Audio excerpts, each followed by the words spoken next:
Hello again. Welcome to the video giving you a peek at the Trainer Skills Award materials DawsonLoane offers to you for free. Module 3 is about designing a session. Although some people can stand up and wing a session without any thought process, I have to say that must be rare. I've delivered training for many years now, and I still like to create a structure so I know what's going to happen, and more importantly, I can demonstrate to the participants that I have a structure to work to. This module looks at activities to use with groups. Icebreakers are an essential part of training, especially if you're delivering to a small group or under 30. I would say that icebreakers are essential and take any form that works best for the group. You might think that if you're delivering training to colleagues and staff, for example, that an icebreaker can be left out, but do try to build in some form of activity that will set the scene and encourage people to move away from their job and to become a trainee for the session. It's always difficult to deliver training if the trainees can be distracted by emails or messages from other staff. An icebreaker hopefully moves them into the role of the trainee and makes sure that they've made connections with the other attendees for the purpose of the training.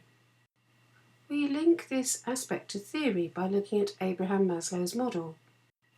The human needs, for example, the physiological and basic needs, have to be met to achieve personal goals in life. For example, in a training session, we need to be met. We need to know where to go, how to get a drink, where to go to the toilet. We need to know names of people and have opportunities to meet and greet others. Basically, we need to feel comfortable. So what does a trainer need to do? Well, she needs to make sure there are name badges and some activity where each person can make a tent card, and if they're seated in a U shape so that everyone can see the card and name, and allow enough time for people to talk to each other to make the connections.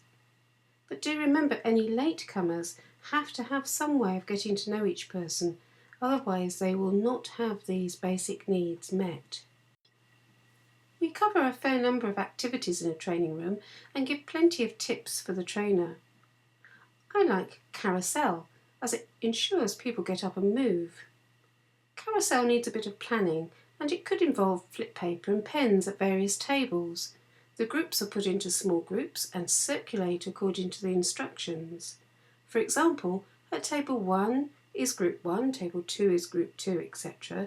And they have 10 minutes to note down or draw or extract or list, and then the trainer calls out or blows a whistle. I tend to use my phone alarm, and group 1 moves on to table 2 and group 2 moves on to table 3. Depending on the number of groups and the number of statements or instructions, then that will vary for each task.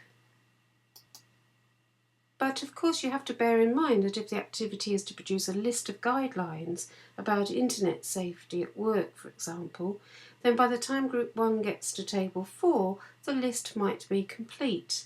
So you have to adjust the time or add a further instruction halfway through the time to extend the activity. I remember at Brookes University experiencing a carousel where table 1 had leaflets and magazines, table 2 had a laptop with a web page present, table 3 had a flip chart, paper and pen, and table 4 had a box of cards. So the entire activity really used a lot of actions and appealed to different learning profiles. But time is the main point here. Get the timings wrong and it can affect the rest of the session. So you need to think about it and rehearse it if possible, making sure that the time is right. Hopefully this has whetted your appetite, so please contact us for access to these free resources. It should be possible to work through these 6 modules within 6 hours, but of course it might take you a little longer. Module 7 supports the final step, which is to gather evidence showing how you use IT in your role as a trainer. And if you want to use that evidence towards the Level 2 City and Guild certificate, we do charge a small fee to cover registration and assessment. And please contact us if you want more information. So the next video clip will peek inside Module 4.